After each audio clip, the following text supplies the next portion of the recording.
Nous allons maintenant évoquer une innovation consacrée à l'homme et sa santé.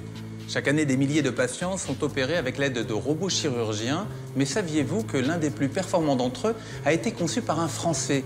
Bertin Naoum, c'est son nom, a mis au point un robot qui opère le cerveau avec une fiabilité et une précision sans égale. Voici le portrait de ce pionnier de la robotique médicale.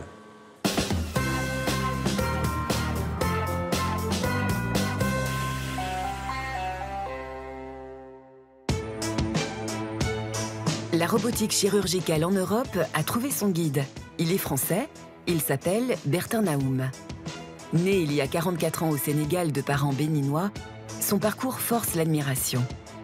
À l'âge de 8 ans, il perd ses parents. Ce deuil, il l'affronte et se bat pour donner vie 30 ans plus tard à MedTech, une société cotée en bourse spécialisée en robotique médicale, un domaine en pleine expansion depuis les années 90. Ces robots aident au traitement de la maladie de Parkinson, de l'épilepsie et de certains cancers.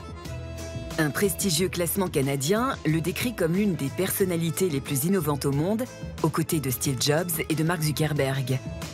Comment le jeune Bertin, orphelin, est-il devenu pionnier de la robotique chirurgicale?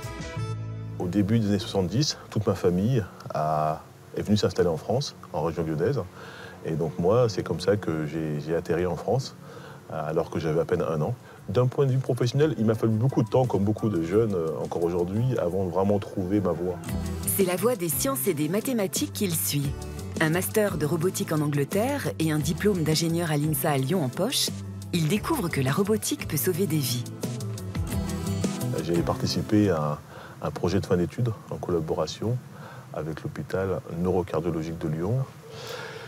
Et cette immersion dans le secteur de la santé, à travailler aux côtés de chirurgiens, d'infirmières, etc., a été une vraie révélation pour moi et a suscité une vocation. Au-delà d'une vocation, Bertin Naoum a surtout un instinct.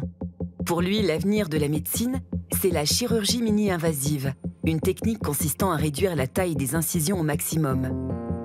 Pour les patients, c'est moins de douleur, moins de risques d'infection, moins de saignements et des temps de récupération plus rapides. Contre toute attente, ces idées ne trouvent pas écho. Alors, il décide de créer sa société. En 2002, MedTech est née. L'entreprise, basée à Montpellier dans le sud de la France, donne naissance 6 ans plus tard à un robot. Et c'est une fille, Rosa. Le principe d'utilisation du robot Rosa est en 3 phases. Il y a une première phase qui va être la phase dite de planification. On va définir sur des images préopératoires du patient, IRM, scanner, exactement ce que l'on souhaite effectuer comme chirurgie. La deuxième phase, c'est la phase de mise en correspondance.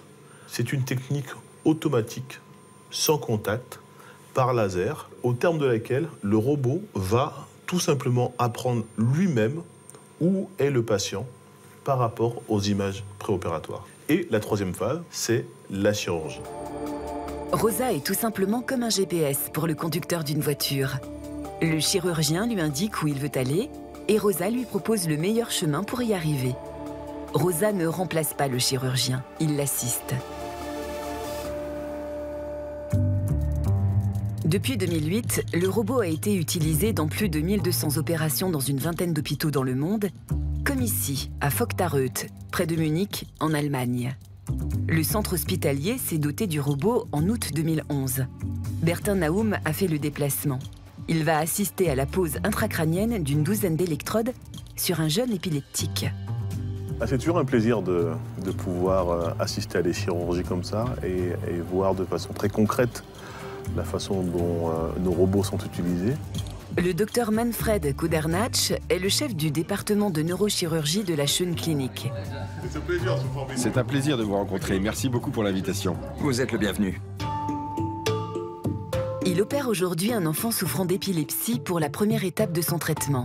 La pose d'électrodes, une opération servant à délimiter la zone malade. Cela démarre dans le bureau du chirurgien pour l'étape de planification. Le docteur Kundernatsch, entouré de toute son équipe, saisit dans le logiciel du robot la position exacte des électrodes à placer à partir des scanners du patient.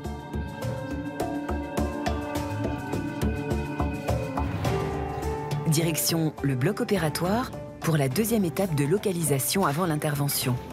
Hello. Guten Tag. Hello. Excuse me. Le patient aujourd'hui est un jeune homme de 14 ans. Il souffre d'une épilepsie pharmacorésistante. On suppose qu'il y a une dysplasie corticale sur le côté gauche. Nous allons couvrir cette partie-là d'électrode avec le robot. L'épilepsie est une maladie neurologique chronique provoquée par des troubles de l'activité électrique du cerveau. Les électrodes posées ici serviront à enregistrer l'activité du cerveau afin de localiser précisément la zone défectueuse. Cette zone est appelée foyer épileptique. Elle sera extraite plus tard au cours d'une seconde opération. Une fois la mise en correspondance, la localisation du patient terminée, le guidage peut être lancé. Donc le chirurgien va sélectionner l'une des trajectoires qui a été définie et le robot va positionner automatiquement un guide à l'endroit précis et en accord avec la planification. Ensuite, le chirurgien va pouvoir insérer un instrument, une électrode, une aiguille à biopsier, un endoscope, à l'endroit précis tel que cela a été défini sur les images préopératoires.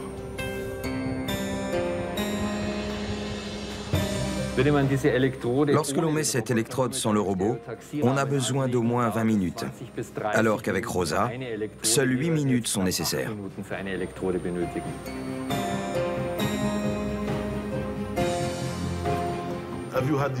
Avez-vous eu l'occasion de revenir en arrière et d'opérer de manière classique pour ce genre d'approche chirurgicale? Non, je ne ferai plus ça. Ça me prendrait trop de temps. C'est sous les yeux de Bertin Naoum que l'opération se termine. Tout s'est très bien passé. C'est presque un petit peu l'aboutissement de tous nos développements, cette occasion de pouvoir voir ce que font nos machines en conditions réelles. Nous ne sommes que des ingénieurs et donc on a besoin absolument du feedback et du retour des utilisateurs et des chirurgiens afin de pouvoir adapter nos technologies à leurs besoins.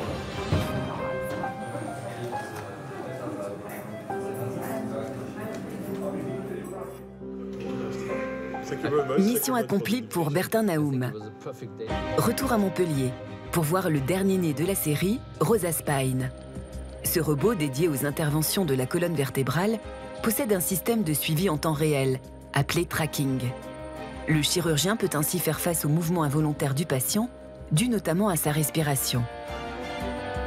L'un des développements majeurs que nous avons dû intégrer, c'est un système de suivi qui va faire en sorte que le robot va suivre en temps réel les déplacements de la colonne vertébrale. C'est ce que l'on voit ici. Le robot va se déplacer de façon à ce que la position de l'instrument soit toujours la même. La sécurité est à son maximum. Ce nouveau système dit de tracking est vraiment révolutionnaire. Mais jusqu'où ira Bertin Naoum? Après la chirurgie crânienne, la chirurgie de la colonne vertébrale, je suis absolument convaincu qu'il y a plein d'autres domaines de la chirurgie qui sont potentiellement concernés par la robotique. Et j'ai bien sûr un certain nombre d'idées, mais wait and see.